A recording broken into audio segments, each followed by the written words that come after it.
everyone, this is Dr. Liz, and you're listening to Include with Dr. Liz. This show is about everyone, all people, including you. It's about people and their diverse lived experience in this world. I chat with guests to get to know them, their identities, and their inclusion needs, so we all have an opportunity to understand how best to include them, so together we can create a world where everyone thrives. Kellina is a confident, caring, funny, down-to-earth author of 2 books who loves bowling and go-karting.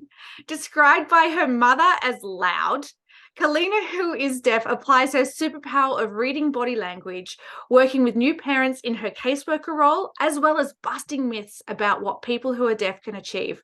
Welcome, Kellina. Thank you so much for having me. Love the introduction. I'm so excited to have you here. I wanted to start by asking 2 books. What are your books about? Definitely. So my first book called Every Day I Am Just Deaf. It's about me being deaf in the hearing community.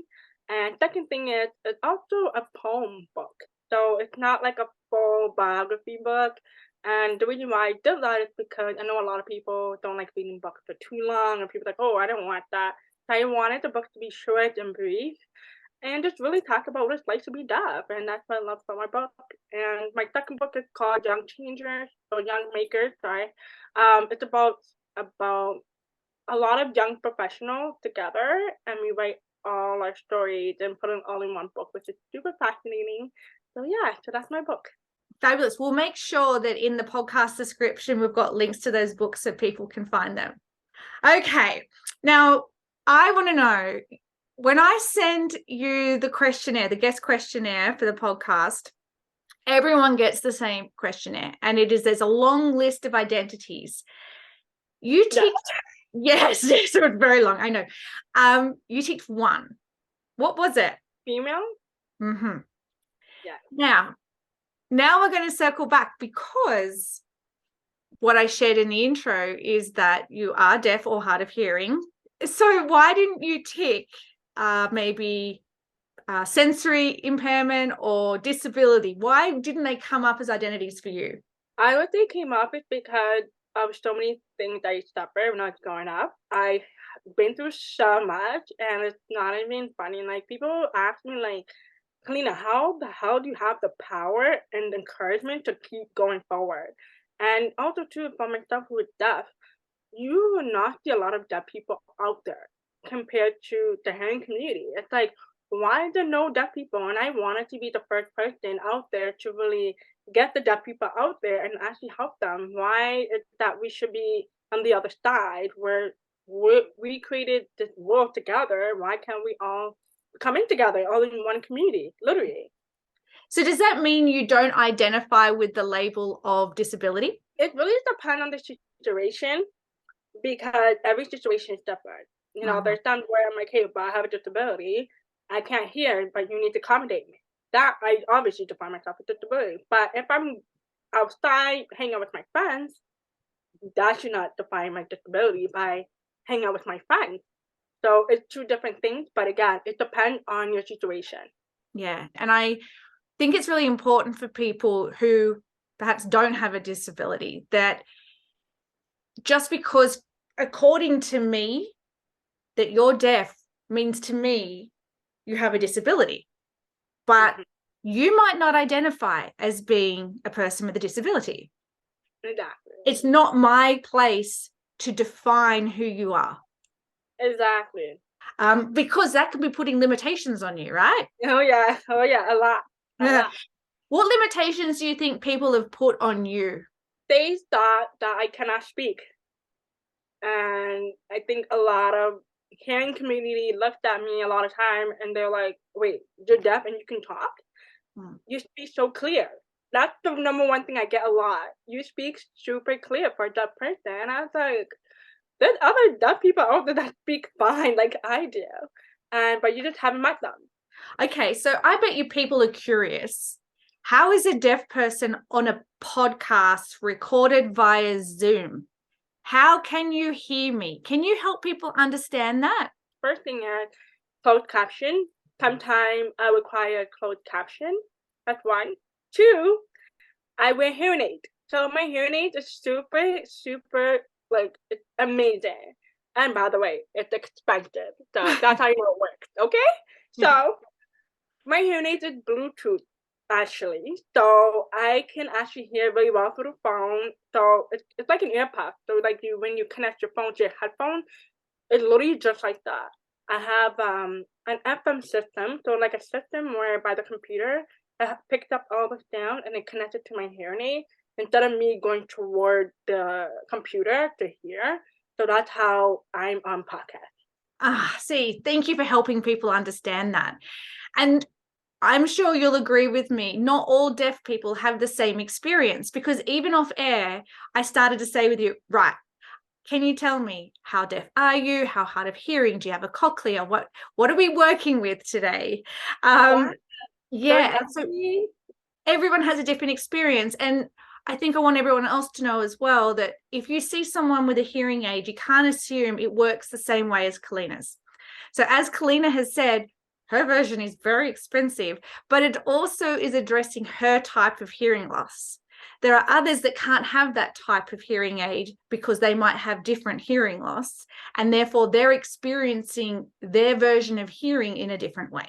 Exactly, 100%. Everybody's situation is different. Yeah, absolutely. Okay. So we also got to bond a little over hearing loss and sign language because, well, sign language is my second language. Unfortunately, Kellina, you said you learned sign language initially, and then what happened? So unfortunately, I have been transferred over to a hearing school. I actually went to a deaf school. And unfortunately, when I get to the hearing school, there was no ASL course or teachers that could teach me ASL, unfortunately. And it was just very sad because I was learning my second language, and that was taken away from me when I would transfer into the hearing school. Why do you think sign language is so important as a language for the deaf community? It's super important because a lot of people don't know that, like you mentioned, hearing aids are expensive. Not everybody's situation is the same. Not a lot of people can afford a hearing aid, and people have to use ASL, sign language, to learn and communicate. So I think you said you're relearning ASL. Is that right? Yes, I am learning them right now. If you find yourself in public and you are having a sign language conversation, what tends to happen around you? It's muted. Okay, you block out the world around you. Yes. What about all those people staring? You will get that a lot. You will get that a lot, but for me personally, I'm used to it because, I've been deaf since I was 4, so I'm really super used to people looking at me, looking at my ears. So it's like, it's nothing new. I am so tempted to use some sign language right now, but it would be pointless because A, this is a podcast and people are going to be listening to this. But 2, we would be speaking different sign languages. So me being Australian, I learned Auslan, being Australian Sign Language, and you learned ASL, which is American Sign Language. So we don't even speak the same languages. No, and people don't understand that there's so many different ways of sign language. Yes. And I always tell people, what are you signing? BSL, ASL, there's Korean Sign Language. I didn't even know. And I'm like, oh, there's a Korean Sign Language?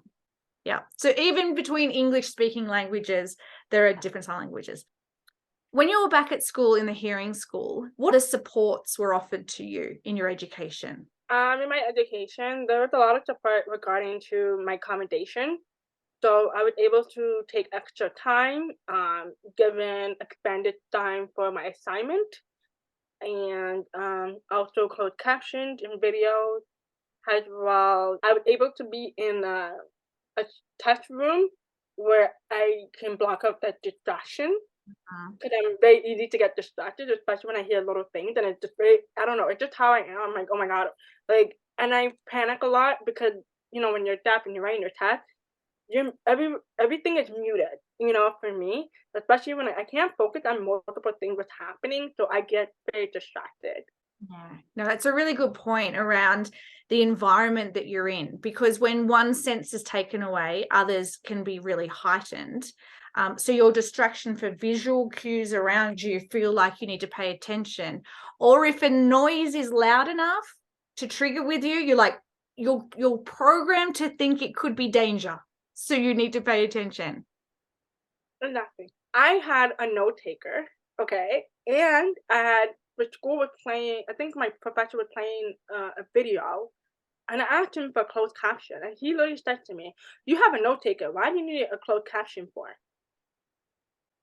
I'm not relying on that one person to really do things for me. I'm trying to take initiative of what I need, especially not having to look over at the note taker what she taking note. Maybe her notes are different from my note. You're getting your information secondhand. And while we know that interpreters and note takers are trained to take things down verbatim, there is still a filter by which that information is coming through. So then you're receiving information secondhand. Exactly. Oh, I love this conversation, Kellina. I think these are things that people really need to learn about. Okay, so those are really good tips for accommodations in the education system.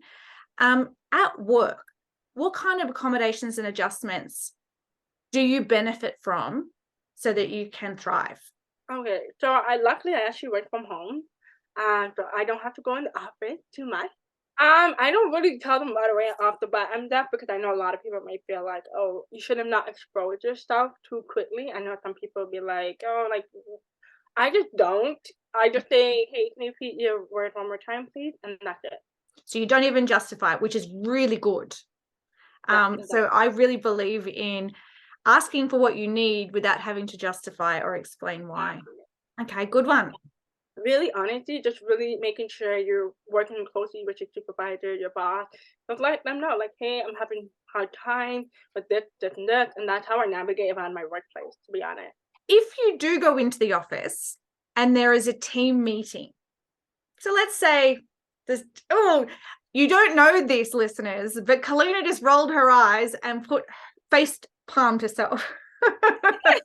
Okay, so you're in a team meeting. Let's help people imagine 10 people in a room and you're in there. When no one is accommodating your needs, what's the experience like for you? Okay, so two things. I used to have a group meeting face to face. It was horrible. When I tell you guys, it was horrible. Like, too many people were talking at once.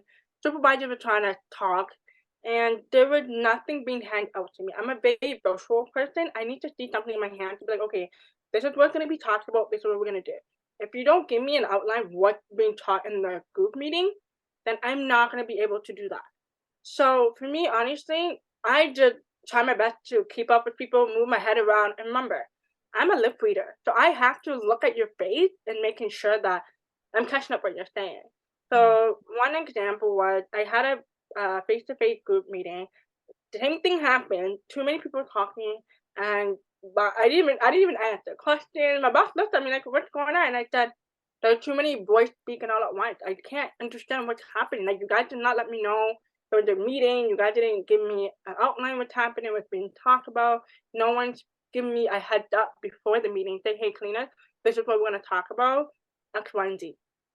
That was it. Second thing, and right now my work currently it's online, thank God. So it's a lot better because everybody has to take turn talking because it's virtual and the Zoom meeting has closed caption, thankfully. And so that's how I navigate around group meeting. You gave so many awesome tips then. Not only did you share what it feels like and what the impact is on you, so you were saying that it means you just end up saying nothing, because if you can't follow the conversation, too much going on, you just withdraw. You're like, I'm out, I'm tapping out of this. You've really highlighted the importance of one person speaking at a time. And that doesn't just benefit people that are deaf or hard of hearing, that benefits so many people for clarity of comprehension of what's going on. Those that just are more reflectors, it gives you space and time to think and share your thoughts when it's your turn as well. And then really importantly, providing visual tools or documentation or something that allows people to follow visually. Again, not just beneficial to people that have hearing needs. This is useful for people that are visual learners, for instance, people of English as a second language.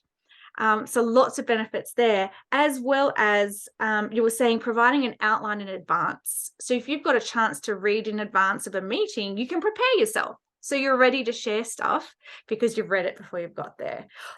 You're full of hot tips, Kellina. This is awesome. Okay.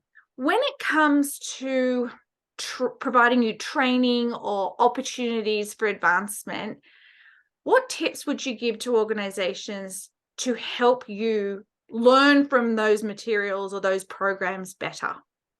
Just make sure that there's no one talking over each other. Same thing with face to face. Two, give the person the outline, documentation. Let the person know what is happening. Make sure you go around and making sure everybody gets the chance to get their question answered. And I notice a lot of time people when they're training, they don't always get the question answered, unfortunately. So always take time when you're training someone. And I feel like a lot of people like to rush it because they want to go home or because they want to go on lunch early. Take your time, honestly. And I see that a lot. I know I have clients say to me, can you turn that half-day program into a 1-hour session? Because we don't have enough time to allocate to training. So sure, you might save some money because you can put your employees back on the job, but you're actually missing out on the opportunity to actually provide learning that taps into the learner's needs. Exactly. If I was working with you in a group activity in a training workshop, what are some tips you have for me on how I can draw you in and make sure you feel like you're valued and can contribute? You'd be like, hey, Kellina, you have an answer? Hey, Kellina, do you have anything to say? Hey, Kellina, hello? Like, hey, always ask, hey, are you, hey, and take turns. What Kellina is saying is that we need to pause and make sure that we're checking that everyone in the group is being given the space and opportunity to share. Exactly. Do you ever feel that you get left out or disrespected because of who you are? Of course. There are times where, for example, the dating world, not everybody talks about it. Being different. Of course I have been rejected. A lot of guys be like, oh my God, no, like, that's too much for me. I can see Kellina had to fun. I said, okay.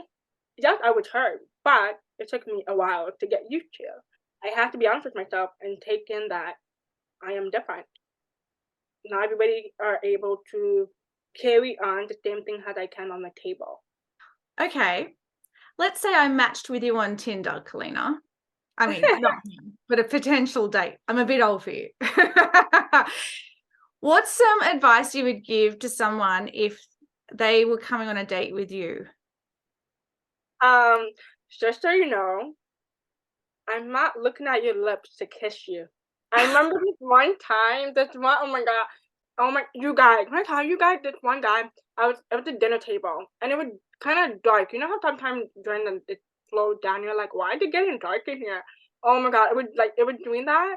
I was keep looking at his lips and I'm beating. I'm like, okay, I'm getting what he's saying. And then he asked me, he's like, are you trying to lean to kiss me? And I was like, no.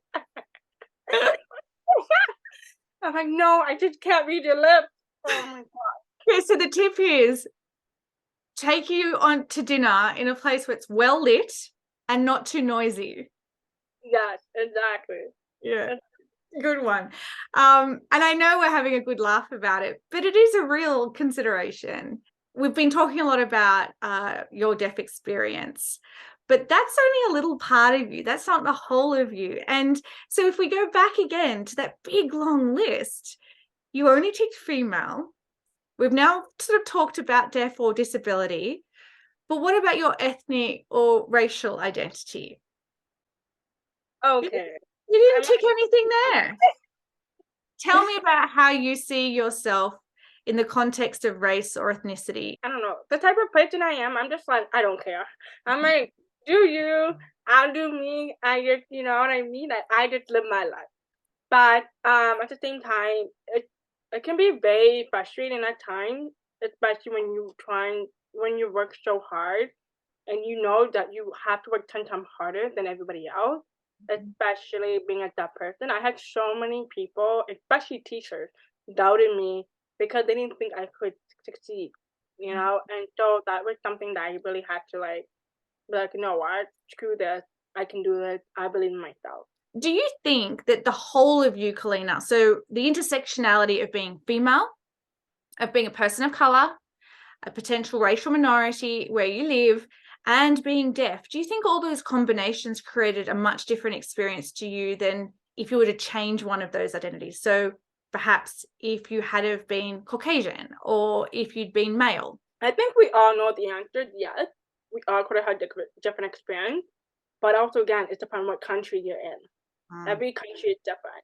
And for me, I'm grateful for Canada because Canada don't have a lot of carry a lot of things like the states would to carry because the states carry a lot more than Canada, but Canada's a lot more calmer than the states. So where do you feel where you most belong, where you just feel the most Kellina that there is? Honestly, I would say I'm in the middle. I know I belong in the deaf community and the hearing community. And that is because I grew up in the hearing community. I'm the first female that is deaf in my family. So I am so used to being in the hearing community versus the deaf community. But however, I grew up in the deaf community too. So I would say I'm in the middle. Yeah. You know, and I've heard that more than once with my deaf friends, that particularly those that are verbal like you are, and those that can use sign language, but then perhaps, like you said, don't use it as their first language. So then what happens is you don't entirely belong in the hearing community, but you also don't entirely belong in the deaf community. So you feel like you're in no man's land. Exactly. Yeah. Okay, so I'm going to ask you a question from both sides of those camps. Okay. If I'm in the deaf community, what can I do to make you feel more included? As a deaf community, I would say teach me more sign language so I can keep up. Yeah. Also, too, don't sign too fast. I know a lot of people sign really fast, and I'm like, wait, slow down. What about in the hearing community? What can they do for you? I would say, honestly, just be super conscious how you are using your words. What I mean by be careful with your words, I mean by like be careful how you question me. Can you give us an example? Illustrate for us. Oh God, just so many. I remember I was walking on the street, and then they approached me and they're like, and they were trying to talk to me, but they were opening their mouth like I didn't know what they were saying. You know, I was like, "Hi, how are you? You okay?" Like they would do that to me, and I'm like, "I am not stupid. Stop Yeah, talking so to me." let me, because remember this is a podcast, I'm going to describe this to those that are listening. So Kellina sort of said, illustrated with her mouth, like they were really exaggerating their mouth movements to communicate with her, but it actually made less sense because she's relying on lip reading and it looked nothing like what it's meant to look like. Yeah, exactly. Carry on with your story, Kellina. And then after too, he asked me something, and I guess because my hair was in a ponytail, you could tell on my hearing aid. And then he's asking me something, and I stood up said, "Listen, stop moving your mouth like you're an idiot. I cannot understand what you're saying. Stop, but like just talk normal, you know." So when you're talking to a deaf person, please be normal. Don't act crazy, because believe me when I tell you, you do look stupid. So good. It's a bit like where you notice people that just talk louder to someone that has English as a second language. Oh my God, I get that all the time. People try to yell in my ears, and I'm like, why are you raising your voice? Especially when you ask them to repeat what they're saying, they talk louder. And I'm like, no, talk with a softer tone and a lot slower. If we help people understand, it's about moving your mouth clearly. So if you mumble, it makes it a lot harder for people to know what you're saying. See, now I was just mumbling and maybe Kellina didn't know what I was saying then. But I was illustrating how hard it is, or particularly with facial hair, that can make it more difficult for you too, can't it? Yeah, it does. Now, tell me how you were impacted during COVID restrictions and face masks. Oh, Jesus. Okay, I was affected really bad to the point where I avoid going outside.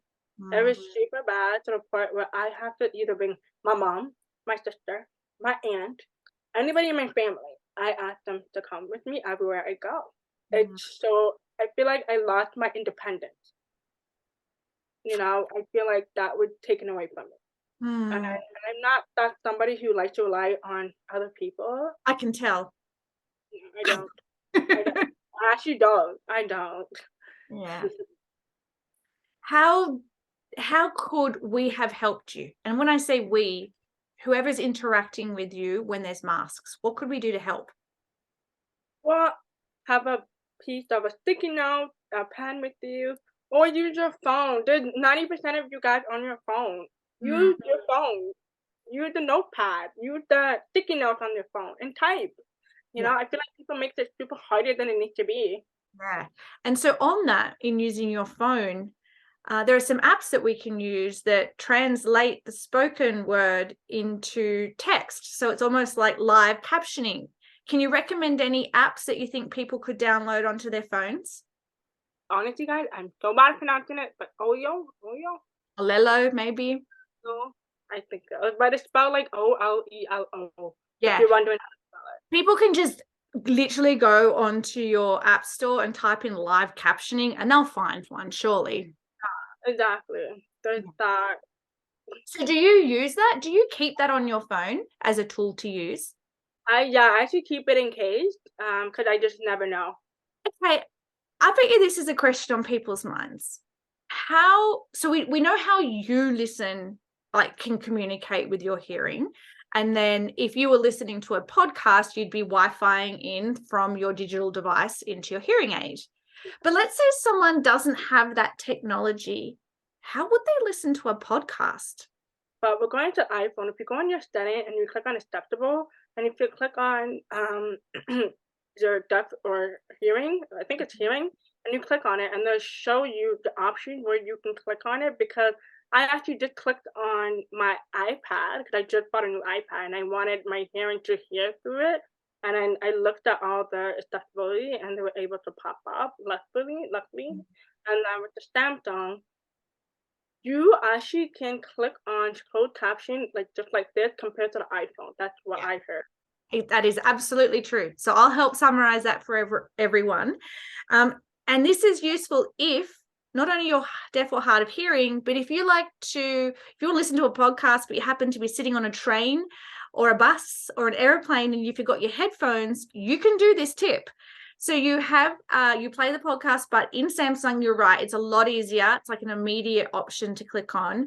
And in Apple, iPhone 11 Pro and up have the new accessibility option. You'll just have to dig into your accessibility settings and then you can select the captioning option there. So I think that's really useful for everybody. Kellina, you have been a brilliant guest today. I've loved sharing. You're sharing the lived experience of someone that is deaf in a hearing and deaf world. And I was sharing, I guess, some similar experience as a hearing person that has immersed themselves in the deaf community and knows sign language. So I've just loved seeing the interwoven experiences. So thank you for sharing with everyone today. Thank you so much for having me today. I hope all of you guys enjoyed the podcast. I'm sure they did. And if they want to get in contact with you and track down your books, we're going to put all those links in the podcast description.